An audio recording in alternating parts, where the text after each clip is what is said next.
patuloy tayong magpasalamat at tayo ay nakatapos ng siyam na araw na ating paghahanda ng ating Misa de Gallio. Bahagi rin ng ating pagtugon, bagaman hindi wala tayo ay nakakompleto ng siyam na araw. At least tayo ay nakasurvive at patuloy na naghahanda sa dakilang kabisahan na ito na ipagdiriwang natin. Nawa po, itong siyam na araw ay makatulong sa atin, yung ating mga pagninilay upang lalo tayong lumalim at makapagbigay tayo ng papuri sa harapan ng mga may kapal.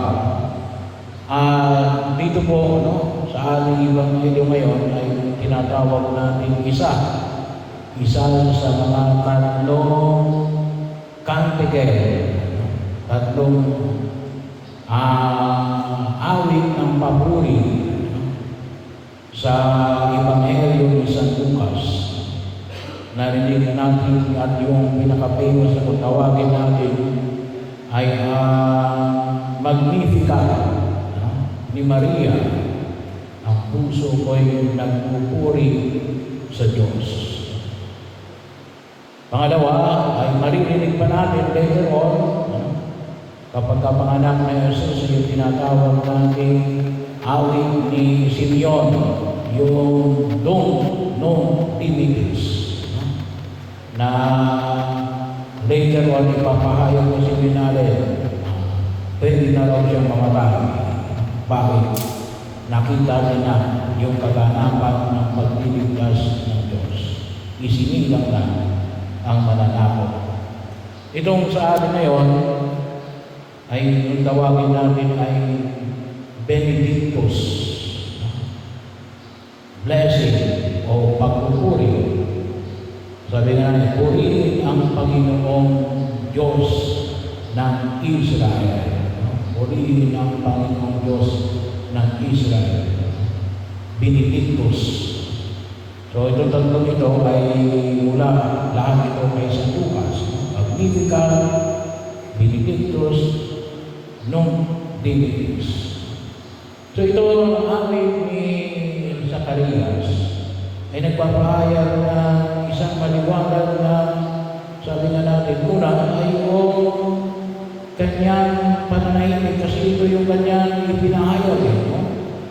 Right after na sabihin niya na rin Juan ang kanyang pangalan pagkatapos ng isulat sa kapirasong papel, Juan ang kanyang pangalan at nang mabinyagan ang kanyang anak na si Juan, ito yung kanyang inawit. Purihin ang Panginoong Diyos ng Israel.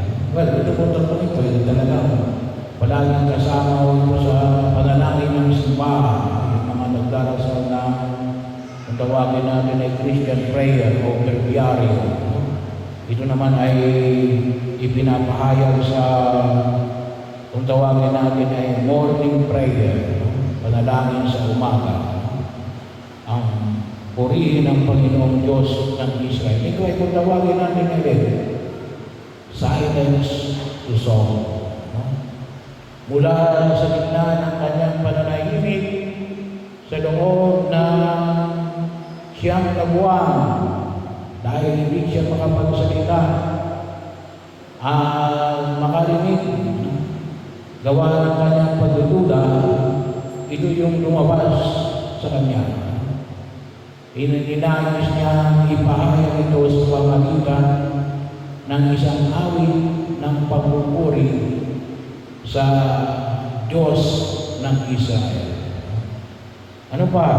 Ito rin po ay isang pagkilala natin na hindi nakakalimot ng Diyos sa kanyang pangako.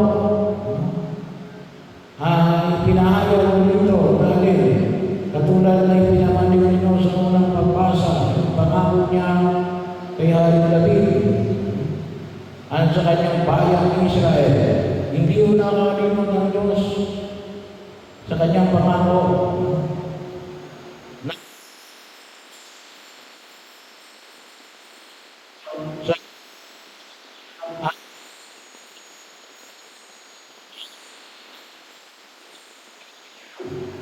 ni, na,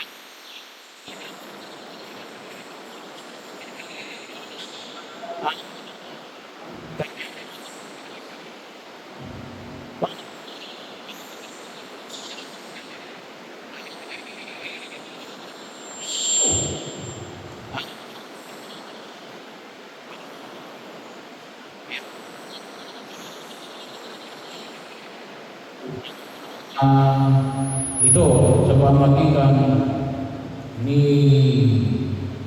San Juan Bautista na siyang maghahanda sa darahanan ng Panginoon. Hindi lang sa mga siya, hindi nakakalimot sa kanyang pangako. Maliwanag na unti-unti niyang tinutupad ang kanyang pangako. Hindi ho nakakalimot ang Diyos sa kanyang pangako. Hindi lang sa mga hindi siya nakakalimot sa kanyang pangako. Siya ay tumutupad sa kanyang pahayag. At ang bawat akbang ay kaganapan ng kanyang pangako. At isa pa ho, hindi bahagi sa atin ngayon ang tinatawag nating awit na ito'y na ipapahayag ng Diyos ang kaligtasan sa pamagitan ng ng awa, hindi gawa ng kapangyarihan.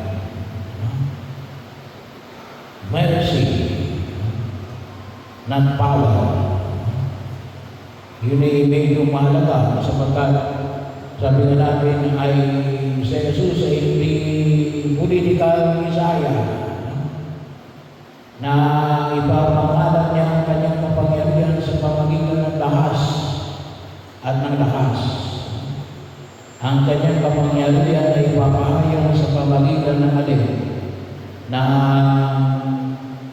hawa at pagpapatawad. Yun ang pamamaraan na ipamamanig sa atin ng ating Panginoong Hesus Kristo. Kaya itong mga ito ay bahagi rin ng natin. Nagbibigay ng liwanag. Hindi o para kay Juan Bautista, itinuturo sa pamagitan ng pahayag nito, kinikilala ng ating na ito natin na si Juan Bautista ay tagapanguna lamang ng magliligtas. Itinuturo ng ating na ito natin na role ni San Juan Bautista, kasi ito yung ipinamanig ko rito natin, na yung sa pamagitan ng kanyang anak ay